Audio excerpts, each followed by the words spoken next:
Hello বন্ধুরা, কেমন আছো সবাই? আশা করি সবাই ভালো আছো। তো আমিও ভালো আছি। আজকে তোমাদের মাঝে আমি যে জিনিসটা নিয়ে এসেছি সেটা হচ্ছে একাদশ শ্রেণীর রসায়ন প্রথম পত্র দ্বিতীয় অধ্যায়ের দ্রাব্যতা সংক্রান্ত বিষয়, অর্থাৎ গুণগত রসায়নের এখানে আয়নিক গুণফল এবং দ্রাব্যতা গুণফল সংক্রান্ত যে ম্যাথমেটিক প্রবলেম আসে, সেই ম্যাথমেটিক প্রবলেমগুলা কিভাবে আসে এবং কিভাবে সলভ করব সে বিষয়ে আমি আলোচনা করব। তো আমি আমার গত লেকচারে অবশ্যই দ্রাব্যতা সংক্রান্ত বিষয়ে আলোচনা করেছিলাম। আজকে আমি এই আয়নিক গুণফল এবং দ্রাব্যতা গুণফল এবং একটা দুইটা দ্রবণ এক জায়গায় মিক্সড করলে দ্রবণটা অধক্ষিপ্ত হবে কি হবে না এবং দ্রবণের দ্রাব্যতা কত, এই বিষয়ে কিছু আলোচনা করব। তো তোমরা দেখতে পাচ্ছ আমি হোয়াইট বোর্ডে কিছু জিনিস লিখেছি। তো আমরা ম্যাথমেটিক প্রবলেম যাওয়ার আগে এই বিষয়গুলো আমাদের অত্যন্ত কার্যকরী ভূমিকা রাখবে, অর্থাৎ এগুলো জানতেই হবে।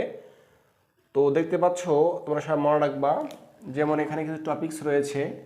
যে প্রথম টপিকসটা হচ্ছে আমাদের যে যে কোনো একটা দ্রবণের মোলার দ্রবণটা কি, যে মোলার দ্রবণটা আসলে কাকে বলে এবং তার ঘনমাত্রা কত হবে। যদি কোনো কোশ্চেনে উল্লেখ থাকে যে ঘনমাত্রা দেওয়া নেই কিন্তু মোলার দ্রবণ দেওয়া আছে, তাহলে সেক্ষেত্রে মোলার দ্রবণের ঘনমাত্রা হবে আমাদের 1 মোল। অর্থাৎ যে দ্রবণের ঘনমাত্রা হচ্ছে 1 মোল তাকে মোলার দ্রবণ বলা হয়। অপরদিকে যদি থাকে সেমিমোলার দ্রবণ, তাহলে বুঝতে হবে যে যে দ্রবণের ঘনমাত্রা 0.5 মোল সেটা হচ্ছে সেমিমোলার। এবং যদি থাকে যে ডেসিমোলার দ্রবণ, হ্যাঁ, পরীক্ষা অবশ্যই তোমাদের যদি ঘনমাত্রা দেওয়া না থাকে, জাস্ট খালি উল্লেখ রাখে যে ডেসিমোলার দ্রবণ, ডিসি মানেই ওই দ্রবণের ঘনমাত্রা হবে 0.1 মোল। আমি আবারও বলতেছি, তাহলে যদি থাকে মোলার দ্রবণ উল্লেখ, তবে ওই দ্রবণের ঘনমাত্রা ধরতে হবে 1 মোল। যদি থাকে সেমিমোলার, তাহলে ওই দ্রবণের ঘনমাত্রা ধরতে হবে 0.5 মোল। অপরদিকে যদি থাকে ডেসিমোলার, তাহলে ওই দ্রবণের ঘনমাত্রা আমাদের ধরতে হবে 0.1 মোল। অর্থাৎ মোলার দ্রবণের ঘনমাত্রা 1 মোল, সেমিমোলার 0.5 এবং ডেসি 0.1। ওকে, এটা মনে রাখবা। দেন খুবই ইম্পর্টেন্ট জিনিস যাচ্ছে এখন। দেখো, যদি কোনো একটা দ্রবণের আয়নিক গুণফল, আমরা জানি ionic product, that's mean ionic গুণফল, এবং এটা হচ্ছে সলুবিলিটি প্রোডাক্ট, অর্থাৎ দ্রবণের দ্রাব্যতা গুণফল। যদি কেএসপি এবং আয়নিক গুণফল কেআইপি হয়, তবে এর মধ্যে কিছু সম্পর্ক আছে, এগুলো জানতে হবে। যদি কোনো দ্রবণের কেআইপি গ্রেটার দেন কেএসপি, অর্থাৎ দ্রবণের আয়নিক গুণফল দ্রাব্যতা গুণফলের চেয়ে বেশি হয়ে যায়, তবে ওই দ্রবণটা অধক্ষিপ্ত হবে। এবং যদি আয়নিক গুণফল দ্রাব্যতা গুণফলের চেয়ে কম হয়, তবে সেই দ্রবণটা হবে অসম্পৃক্ত। আর যদি ইকুয়াল হয়ে যায় আয়নিক গুণফল এবং দ্রাব্যতা গুণফল, তাহলে সেটা হবে সম্পৃক্ত। তো বন্ধুরা, আমাদের এই তিনটা জিনিস খুব ইম্পর্টেন্ট এবং জানতে হবে এই বিষয়গুলো, যে কেআইপিটা কি, যে আয়নিক প্রোডাক্ট বা আয়নিক গুণফল, দ্রাব্যতা গুণফল। তো পরীক্ষার সময় হয়তো বা দ্রাব্যতা গুণফল দেওয়া থাকবে, আমাকে আয়নিক গুণফল বের করতে হবে। আমরা আয়নিক গুণফল বের করে দেখব যে তার দ্রাব্যতা গুণফলের চেয়ে আয়নিক গুণফল বেশি হয়েছে কিনা, বা কম হয়েছে কিনা, বা সমান হয়েছে কিনা। যদি বেশি হয়ে যায় তাহলে অবশ্যই দ্রবণটা অধক্ষিপ্ত হবে, যদি কম হয়ে যায় তাহলে অসম্পৃক্ত হবে, এবং যদি ইকুয়াল হয়ে যায় তাহলে অবশ্যই সম্পৃক্ত হবে। ওকে, তো আমরা এই আয়নিক গুণফল বের করতে একটা দ্রবণ থেকে আমাদের একটা কিছু সূত্র লাগবে, ইম্পর্টেন্ট সূত্র মনে রাখবা, যে দ্রবণে আয়নের ঘনমাত্রা নির্ণয়। যে একটা দ্রবণ দেওয়া থাকবে, সেখানে যে কোনো একটা আয়নের আমরা ঘনমাত্রা নির্ণয় কীভাবে করব।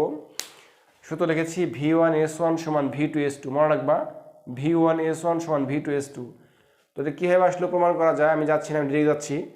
যে V1টা কি, S1 কি, V2 কি, S2 কি। দেখো, V1টা লিখছি এখানে, যে একটা দ্রবণ মিশ্রিত করার আগে, অর্থাৎ একাধিক দ্রবণ এক জায়গায় মিক্স করার আগে, যে প্রথম দ্রবণের, যেমন V1 হচ্ছে মিশ্রণের পূর্বে আয়নের ঘনমাত্রা আয়তন, তো S1 হচ্ছে মিশ্রণের আগে আয়নের ঘনমাত্রা, V2 হচ্ছে মিশ্রণের পরে আয়নের আয়তন, এবং S2 হচ্ছে মিশ্রণের পরে হচ্ছে তোমার আয়নের ঘনমাত্রা। অর্থাৎ যে V1 দ্বারা বোঝাচ্ছে আয়তন এবং S1 দ্বারা বোঝাচ্ছে ঘনমাত্রা।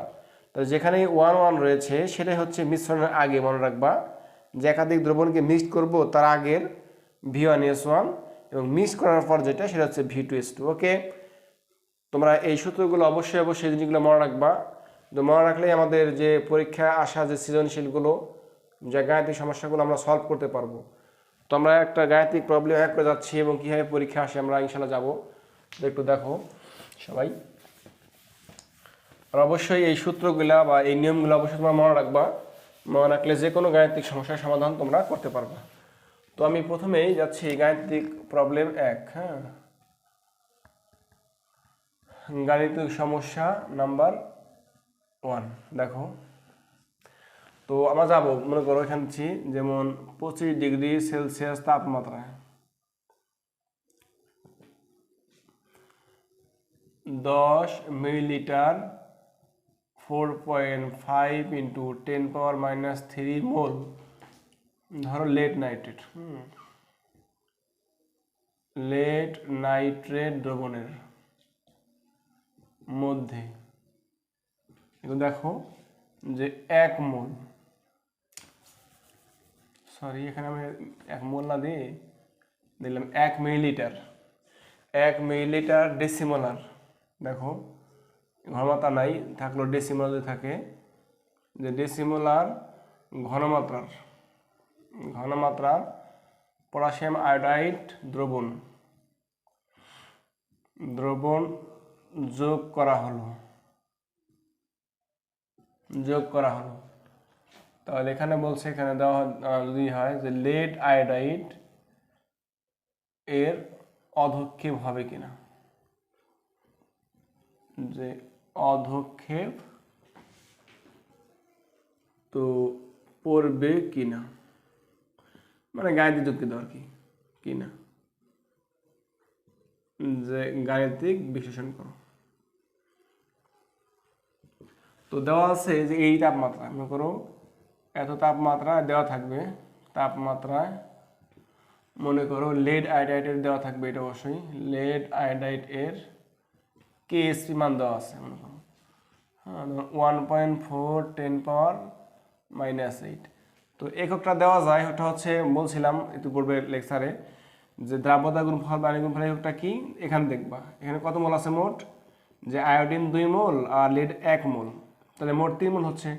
তাহলে একবার হচ্ছে মোল, যে মোল কিউব বাই লিটার কিউব দেওয়া যায়, সমস্যা নেই, না দিলেও সমস্যা নেই এখানে। তো এটা হচ্ছে আমাদের দেখো গাণিতিক সমস্যা, আমরা এখন সমাধান করব। তো কি কি দেওয়া আছে, জাস্ট আমাদের দেখো তাপমাত্রা, একই তাপমাত্রায় 10 মিলিলিটার দেওয়া আছে লেড নাইট্রেট এই দ্রবণে, দেওয়া আছে কি মিলিলিটার, নিশ্চয় আয়তন, মোল ঘনমাত্রা দেওয়া আছে। এতর মধ্যে 1 মিলিলিটার কি ডেসিমোলার। ডেসিমোলার মানে কি বললাম, যে ডেসিমোলার মানে হচ্ছে যে দ্রবণের ঘনমাত্রা আমরা জানি 0.1 মোল। হ্যাঁ, তাহলে এটাও দেওয়া আছে, পটাশিয়াম আয়োডাইড দ্রবণ যোগ করা হলো, লেড আয়োডাইডের অধক্ষেপ পড়বে কিনা। তো এই ম্যাথকে সলভ করতে হলে আমাদের প্রথম যে কাজ করতে হবে, দেখো সেই কাজটা কি, সেই কাজটা আমাকে আগে দুইটা বিক্রিয়া করতে হবে। দেখো দুইটা কি, লেড নাইট্রেট এবং লেড আয়োডাইড, প্রথম দুইটা আমরা রিয়েকশন করব, মিক্সড করব। তো রিয়েকশন করার পরে আমরা পাবো আসলে জিনিসটা আসলে কী হবে, একটু দেখো। তো আমরা যাচ্ছি প্রথমে, যেমন লেড আয়োডাইড, দেখো lead nitrate, okay sorry lead nitrate, potassium nitrate হবে, এটা পটাশিয়াম নাইট্রেট লেড আয়োডাইড। হ্যাঁ সরি, এখানে আমাদের পটাশিয়াম দিচ্ছি।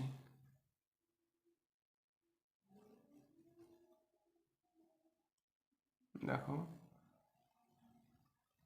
লেড পটাশিয়াম দিচ্ছি, বা হ্যাঁ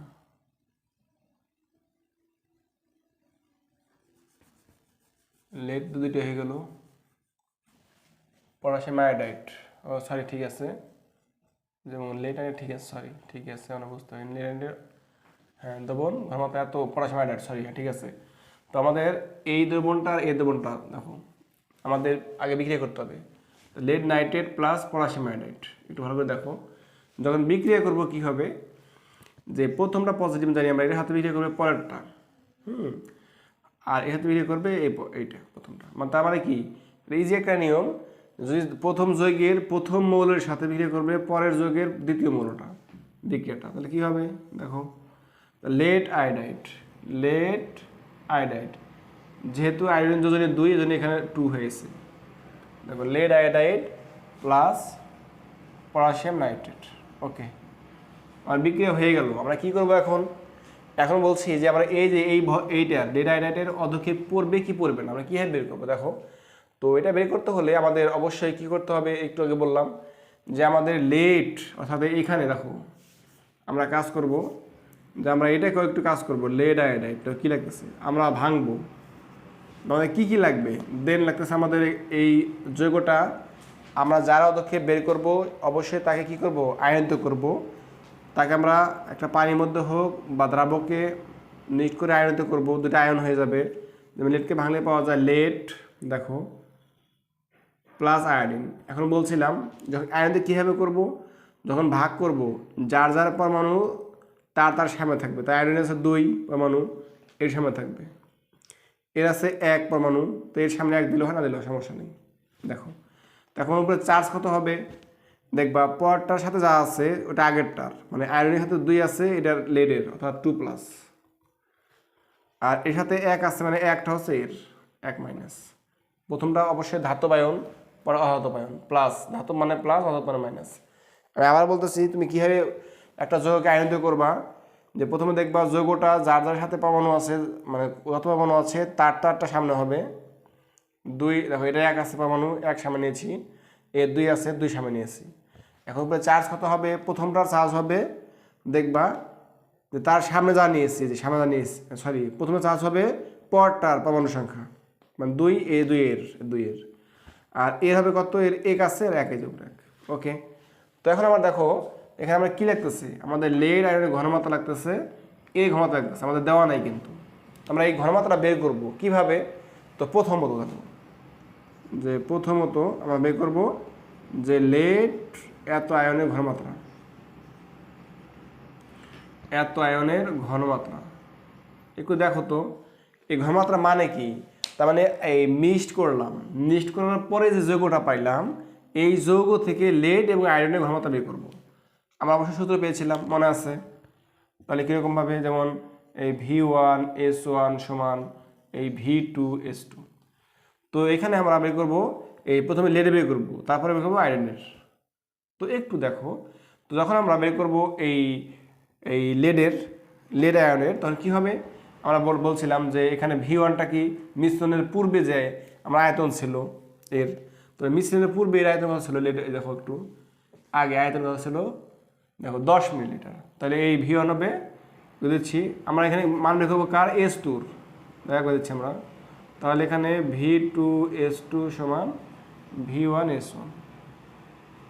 তো আমরা S2 বের করবো, তাহলে হচ্ছে V1S1 বাই এই V2। ওকে, দেখো একটু আমরা কাজ করতেছি এখানে, আমি করে দিলাম এটা এখানে লিখবো, আচ্ছা ওকে এখানে লিখি। তো একটু দেখো তাহলে V1 কত, V1 হচ্ছে মিশ্রণের পূর্বে, এখানে V1 কত আয়তন দেখো 10 মিলিলিটার, কারণ এই যে প্রথমটা মিশ্রণের পূর্বে।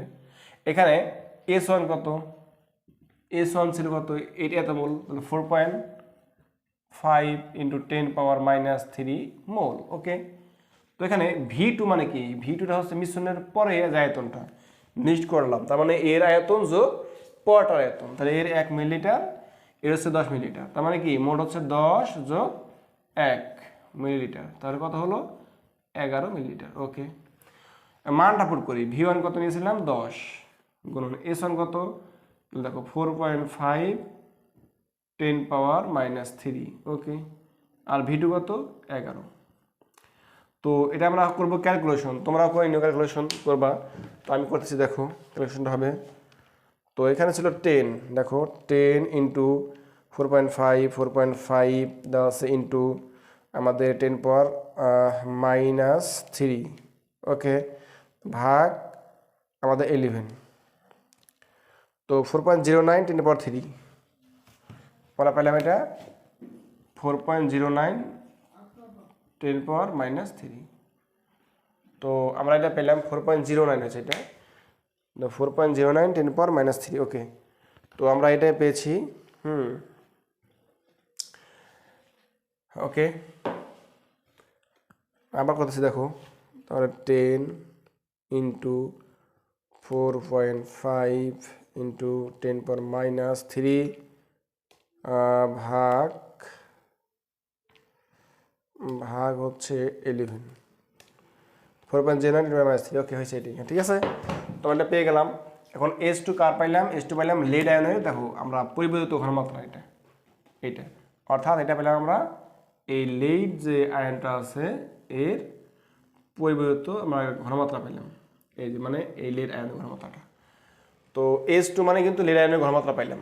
ওকে, এই একইভাবে আমরা বের করবো এখন কাঠটা।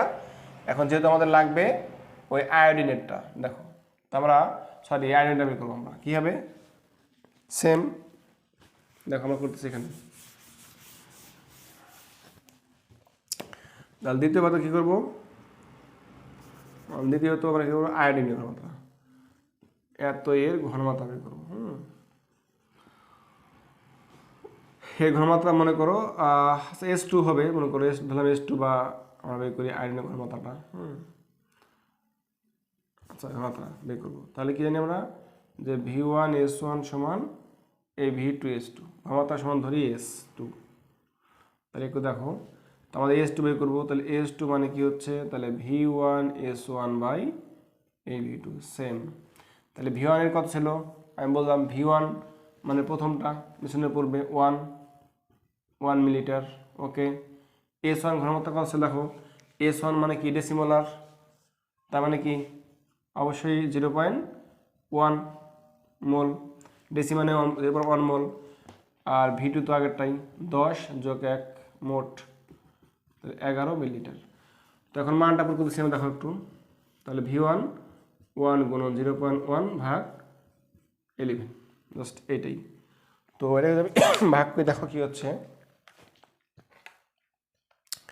এটা হবে এই 0.1 ভাগ 11, তো হচ্ছে 9.09 10^3, এটা হবে 9.09 10^-3 মোল ঘনমাত্রা। তাই এটা পেলাম কার ঘনমাত্রা?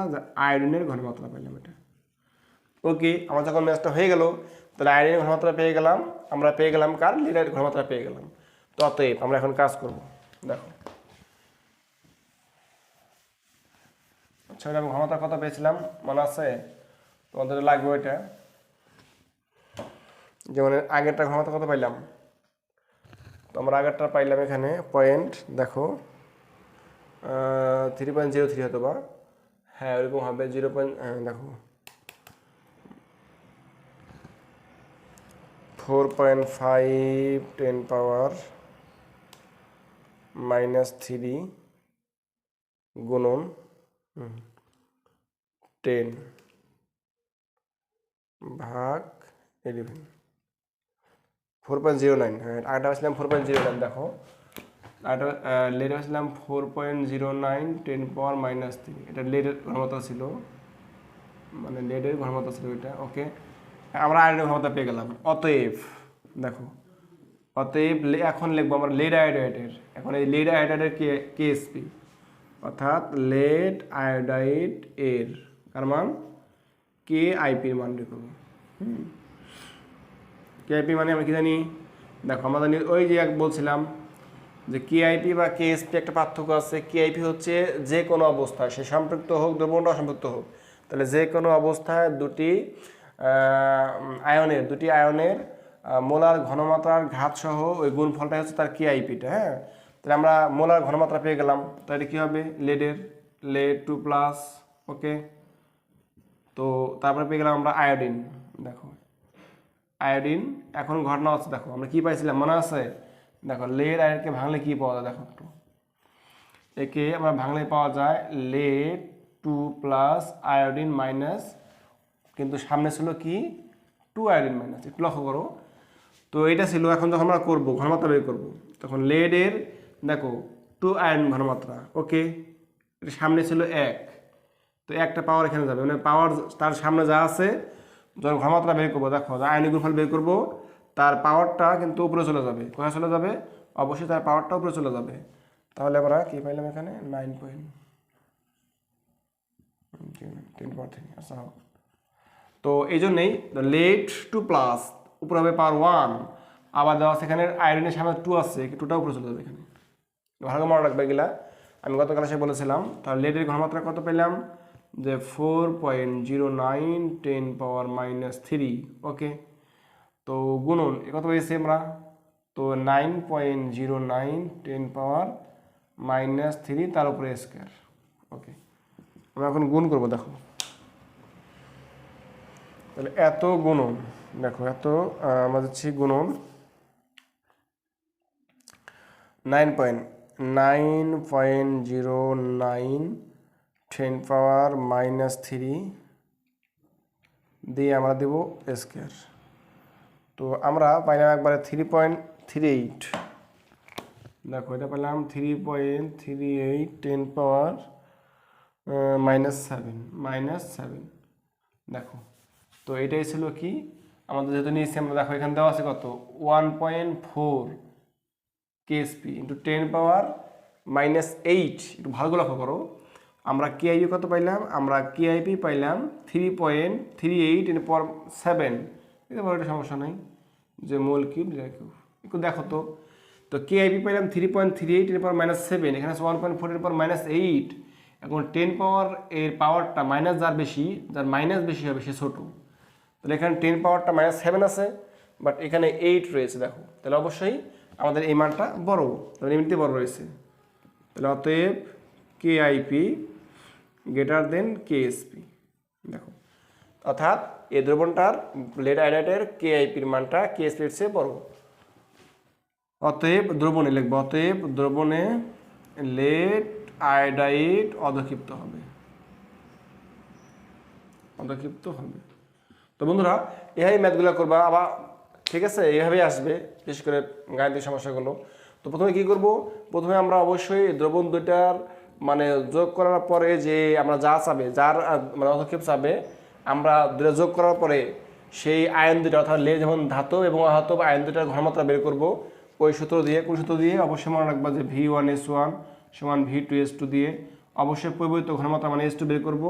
S2 ঘনমাত্রা বের করার পরে আমরা ওই ঘনমাত্রা দুইটা গুণ দিব তার ঘাত সহ, দেখব যে তাদের সামনে কি আছে, সামনে যে সংখ্যা থাকবে ওই সংখ্যাটা তাদের উপরে চলে যাবে। ঘাত গুণ দিলেই দেখবো কেআইপি পেয়ে যাবো। এই কেআইপি মানটা যদি কেএসপি চেয়ে বড় হয়ে যায় অতক্ষেপ পড়বে, যদি ছোট হয় তাহলে কি হবে, তাহলে অসম্পৃক্ত হবে। যদি সমান হয়ে যায় তাহলে সেটা কি হবে, সম্পৃক্ত হয়ে যাবে। আমরা বের করব ওকে। আমরা এখন আরেকটা সমস্যা যাচ্ছি, দেখো একটু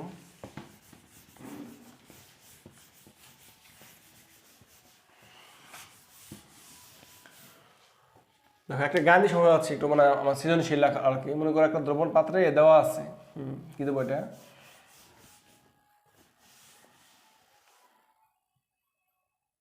এটা পাত্র নেই, মনে করো দুইটা পাত্র, একটা পাত্র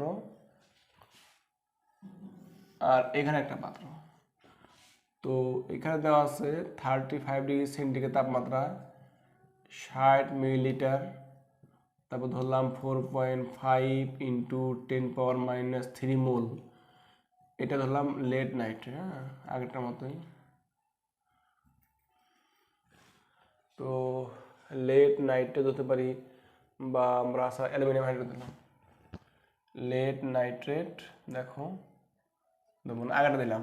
তো এটা দিলাম আমরা তাপমাত্রা একই, এত তাপমাত্রায় 40 মিলিলিটার, তাহলে 5 × 10⁻² মোল পটাশিয়াম আয়োডাইড দ্রবণ। তো এই তাপমাত্রা দেখো যে 30 তাপমাত্রা দেওয়া থাকবে, তাপমাত্রায় মনে করো এই কত, এখানে লেড নাইট্রেট মানে লেড আয়োডাইডের কেএসপি মান দেওয়া আছে। কেএসপি মান ধর এখানে মনে করো 1.55 × 10⁻⁸। ওকে, এ দেওয়া রয়েছে। এখন তোমাকে বললো, এখান থেকে মনে কোশ্চেন বললো, এখানে জাস্ট বললো যে 1 নম্বরে বা গ নম্বরে বলতে পারে যে 1 নং, এটা বলবো 1 নং পাত্র, এটা 2 নং পাত্র। তো 1 নং পাত্রের নাইট্রেট আয়নে বলতে পারে যে নাইট্রেট আয়নের ঘনমাত্রা বের করো, ঘনমাত্রা নির্ণয় করা বের করো। ওকে, নাম্বার মানে ঘ বা 2 নাম্বার বলতে পারে এখানে যে 1 এবং 2, যে 1 ও 2 নং পাত্রকে, দ্রবণকে বা পাত্রকে, হোক দ্রবণকে দ্রবণকে একত্রে মিশ্রিত করলে কোনো অধক্ষেপ পড়বে কিনা যাচাই করো। তো দেখো আমাদের সৃজনশীল এইটা, হ্যাঁ, এটা দেওয়া আছে। তো আমাদের সব তাপমাত্রা সবগুলো দেওয়া আছে, আমরা আগে করে যেটা একটু আগে করলাম ওই নিয়মে করবো আমরা। জাস্ট গ নাম্বার বলছে 1 নং পাত্রের নাইট্রেটের আয়নের ঘনমাত্রা নির্ণয় করো। তো আমরা আসলে কীভাবে করবো একটু দেখো, আমরা সলভ করবো একটু। আবার 1 এবং 2 নং পাত্র এক জায়গায় মিক্সড করলে আমাদের আগে নিয়মে যেটা করলাম লেড নাইট্রেটের অধক্ষেপ পড়বে কিনা, দেখো একটু। আমরা প্রথমটা যেটা বলতে সলভ করতেছি প্রথমটা, তাহলে এই প্রথমটার ক্ষেত্রে যে নাইট্রেট আয়নের ঘনমাত্রা। ওকে, তো তখন 1 নাম্বার সলভ করবো। দেখো সলভ করি, যখন সমাধান করতেছি নাইট্রেট আয়নের, আমি যখন এই 1 নং পাত্র যেহেতু বলছি, তাহলে কার? নাইট্রেট আয়নের। তাহলে অ্যাট ফার্স্ট আমরা লেড নাইট্রেটকে প্রথম লিখবা, যে লেড নাইট্রেটকে আমরা কি করব? বিয়োজন করব, বাইরে করব। কি হয় একটু দেখো, যে লেড নাইট্রেটকে বিয়োজন করলে কি হয়, কি পাওয়া যায় বললাম, যে লেড প্লাস নাইট্রেট, যার যারটা তার কাছে দুইটা সামনে থাকবে। এটা 1 আছে, 1 না দিলে চলে। এখন উপরে চার্জ মানে এই দুইটা এর 2 প্লাস আর হচ্ছে মাইনাস। ওকে, এখন একটু লক্ষ্য করো তো আমাদের লেড, অর্থাৎ এখানে কি হবে, যে এখানে লেড নাইট্রেট বিয়োজন হয়ে 1 মোল লেড নাইট্রেট বিয়োজন হয়ে 1 মোল লেড 2 প্লাস আয়ন এবং 2 মোল নাইট আয়ন উৎপন্ন হয়েছে। লিখতে পারো যে এখানে বাংলা কথা, যে এখানে 1 মোল লেড নাইট্রেট দেখো বিয়োজিত হয়ে যে 1 মোল আয়ন আয়ন লেড আয়ন এত ও 2 মোল নাইট্রেট আয়ন এত আয়ন উৎপন্ন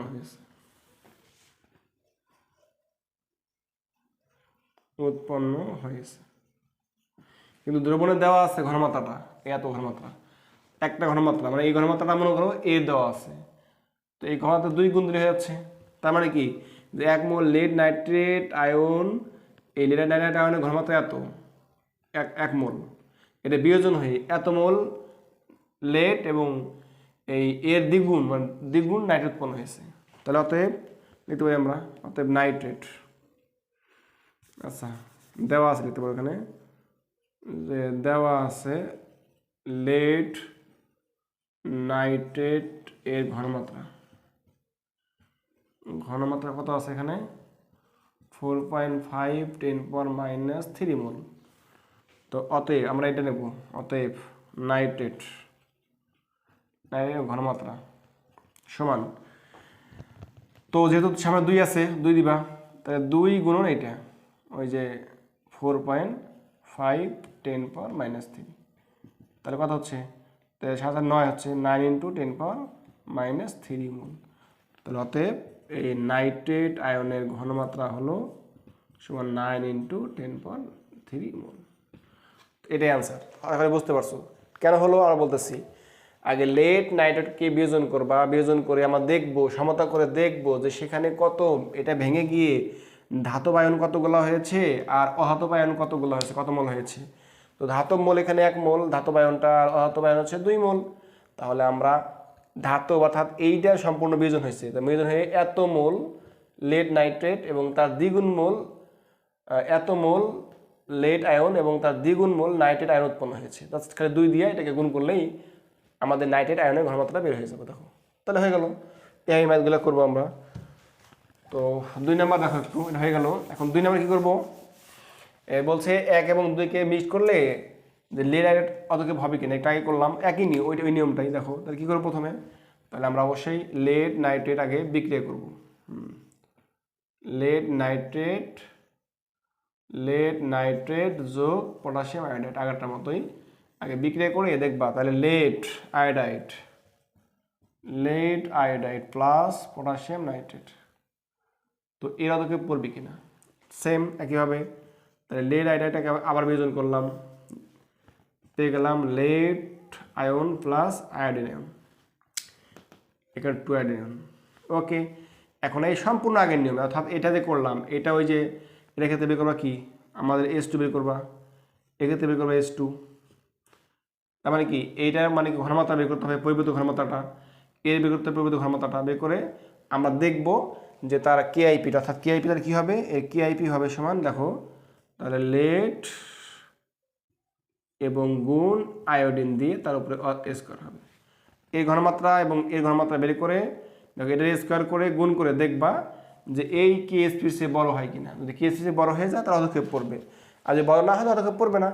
তো নিয়ম কিন্তু সবগুলো একই রকম, এইভাবেই তোমরা ম্যাথগুলো করবা। ওকে, আশা করার চেষ্টা করবা, অবশ্যই দেখবা হচ্ছে কিনা। তো আমি আর একটা ম্যাথ যাচ্ছি, একটু দেখো গাড়ি সমস্যা 3 নম্বরটা। একটু দেখো, আমরা ধরলাম যে 27 ডিগ্রি সেলসিয়াস তাপমাত্রা। দেখো তাপমাত্রা আমরা 3টে পাত্র নিচ্ছি, একটু দেখো অনেক সময় থাকে এরকম ম্যাথ, পাত্র 3টা নেই। তো ধরলাম প্রথমে অ্যালুমিনিয়াম হাইড্রোক্সাইড, হ্যাঁ দেওয়া আছে জাস্ট 1 নং পাত্র মনে করো, আর 2 নং পাত্র দেওয়া আছে মনে করো 25 মিলিলিটার 0.01 মোল মনে করো অ্যালুমিনিয়াম ক্লোরাইড দেওয়া আছে, 2 নং পাত্র এটা। আর 3 নং পাত্র দেওয়া আছে মনে করো 75 মিলিলিটার 0.25 মোল সোডিয়াম হাইড্রোক্সাইড দেওয়া আছে। এখন তোমাকে 1 নাম্বার বললো মনে করো যে 1 নং পাত্রে, মানে গ নাম্বারটা যেটা আমরা বলতে পারি যে 1 নং পাত্রের, দেখো পাত্রের আগে বলতে পারে যে উপাদানের দ্রাব্যতা, দ্রাব্যতা গ্রাম পার 100, দেখো 100 গ্রাম এ নির্ণয় করো, ওকে নির্ণয় করো। এখন 2, 3, এখন ঘ নাম্বারে বলতে পারে 2 ও 3 নং পাত্র, পাত্রের দ্রবণ মিশ্রিত করলে যে কোনো অধক্ষেপ পড়বে কিনা, হ্যাঁ অধক্ষেপ পড়বে কিনা, মানে গাণিতিক যুক্তি দাও যে বলে, যেমন গাণিতিক যুক্তি দাও। ওকে, এটা বললো কি করবে। তো দেখো একটু আমরা শিখছিলাম, এটা আমাদের গত লেকচার আমি বলেছিলাম যে 1 নং পাত্রের দ্রাব্যতা কীভাবে বের করতে হয়। এটা দ্রাব্যতা, এটা কি আসলে যে প্রতি 100 গ্রামে যত গ্রাম দ্রব্য দিলে দ্রবণটা সম্পৃক্ত হবে তাকেই বলা হয় ওই গ্রাম, ওই মানে দ্রবণটার দ্রাব্যতা বা ওই পদার্থটার দ্রাব্যতা। তাহলে দ্রাব্যতা যেটা আমরা জানি, দ্রাব্যতাটা কি, যে প্রতি 100 গ্রামে যত গ্রাম দ্রব্য দিলে দ্রব্যতা সম্পৃক্ত হবে, হ্যাঁ তাকেই ওই দ্রবণের দ্রাব্যতা বলা হয়। তো আমরা বের করবো কি, যে 1 নং পাত্রের দ্রাব্যতা বের করব। তো আমরা এখানে আরেকটা জিনিস দেওয়া আছে, দেখো একটু দেওয়া থাকবে যে অ্যালুমিনিয়াম হাইড্রোক্সাইডের, এখানে এটা দেওয়া থাকবে যে অ্যালুমিনিয়াম হাইড্রোক্সাইড এর কেএসপি দেওয়া আছে মনে করো 3.039 10⁻³ এটা দেওয়া আছে। তো আমাদের অ্যালুমিনিয়াম হাইড্রোক্সাইডের কেএসপি দেওয়া আছে, জাস্ট চাইলে আমরা দ্রাব্যতাটা কী করবো একটু দেখো। তো আমরা জানি এটাকে আগে বিয়োজন করব, নাম্বার 1 বা গ নাম্বার সলভ করবো আমরা। তো আমরা অ্যালুমিনিয়াম হাইড্রোক্স অক্সাইডকে আগে আমরা কী করবো বিয়োজন করতেছি। ওকে, আগের মতোই প্লাস হাইড্রোক্সাইড যা যারটা তার কাছে অবশ্যই হবে, এটা 1, A3 এর উপরে চার্জ হবে, এর 1 এটাকে চার্জ হবে। ওকে, তো আমরা মনে করি এর দ্রাব্যতা দেওয়া আছে, এইটা দ্রাব্যতা দেওয়া আছে, কেএসপি দেওয়া আছে মনে করো। তো আমরা কি জানি দেখো, তাহলে এর কত মোল, যদি এর হয় ধরলাম দ্রাব্যতা এর এস মোল দ্রাব্যতা, ধরি লিখবা যে ধরি অ্যালুমিনিয়াম হাইড্রোক্সাইড এর দ্রাব্যতা সমান এস, মানে সরি দ্রাব্যতা গুণফল দেওয়া আছে, এটা সরি ধরতে হবে অ্যালুমিনিয়ামের, এইটা এই অ্যালুমিনিয়ামের যে ধরি মানে এল আয়নের এত এর দ্রাব্যতা সমান এস, তাহলে হাইড্রোক্সিল এর দ্রাব্যতা কী হবে, দেখো তো সামনে 3 আছে না, যা সামনে 3 হবে, তাহলে অতএব দেখো এল অ্যালুমিনিয়াম হাইড্রোক্সাইডের, আর কী জানি আমরা এর ক্ষেত্রে কেএসপি, তাহলে কেএসপি সমান তাহলে অ্যালুমিনিয়াম আয়ন দেখো ইন্টু হাইড্রোক্সিল আয়ন, এই ঘনমাত্রা আমরা বললাম এই থ্রি। কেএসপিটা হবে ওই দুইটা আয়নের ঘনমাত্রার গুণফল এবং ঘাত সহ তিনটা সামঞ্জস্য উপরে চলে যাবে।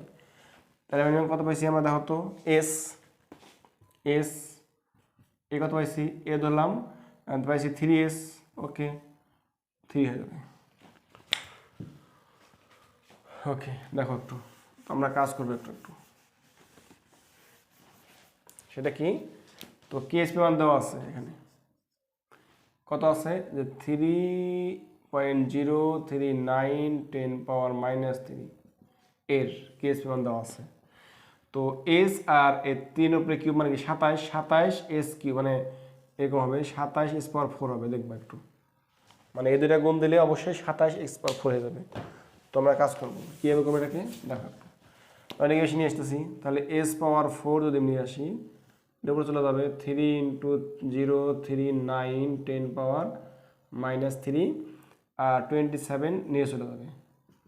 আগে আমি ভাগটা করে নিই দেখো, তার আমার হচ্ছে 3.039 10 পাওয়ার -3 -3 আর আসতেছে ভাগ 27, ওকে। তো 1.125 10 পাওয়ার 4 -4 1.125 × 10 পাওয়ার -4 এটা আসতেছে, আর এখানে s⁴ আসছে এটা। তো s⁴ মানে কি, এদিকে s² থাকলে ওদিকে কি হচ্ছে আমরা জানি s² থাকলে ওদিকে রুট হয়ে যায় না, s² থাকলে রুট হয়ে যায়, তাহলে s⁴ মানে কি, তাহলে s⁴ মানে 4 রুট ওভার কিউব এটা হবে, 1.125 10 পাওয়ার -4 এটা হবে। তো এই মানটা হিসাব করলে দেখো কত হয়। তো এটা মানে কি আসলে, এইটা মান হচ্ছে এরকম যে 1.125 × 10 পাওয়ার -4, এইটা মান হচ্ছে উপরে হবে 1/4 পাওয়ারটা। আমরা একটু করবো দেখো,